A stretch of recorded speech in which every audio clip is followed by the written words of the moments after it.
Today, when demand for energy surges, many utilities will turn to so-called peaker plants powered by fossil fuels. But high-capacity batteries are starting to meet more of that demand, and that could help clean up some of the dirtiest parts of the U.S. grid. They charge overnight or in the late morning.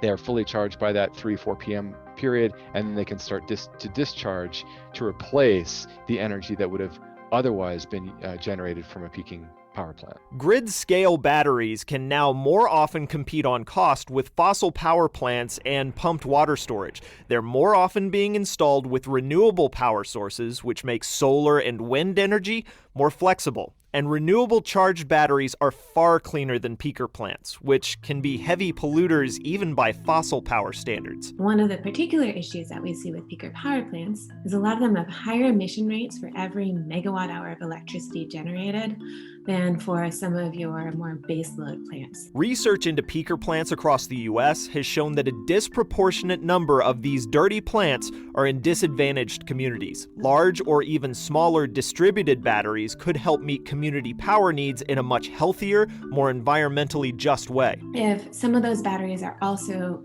sited at, let's say, resilient community centers or at homes that can provide backup in the case of emergency or in blackouts, you're going to actually get multiple benefits from those same resources. To realize these benefits, regulators will have to set policy to help the transition away from fossil plants. California recently met an aggressive mandate for grid storage, 1.3 gigawatts by 2020. What the California storage target really did is that it opened up the market. It made California test those out and demonstrated to a bunch of other states that this can work. Now those states are setting their own targets. The Energy Department estimates that if current policy trajectories hold up, there could be 17 gigawatts of battery storage in the U.S. by 2050, much of it drawing charge from renewables to meet peak demand. They really do work well together. Storage, solar meeting the first half, storage meeting the second half, and combined, they can really eliminate the need for those peaking generators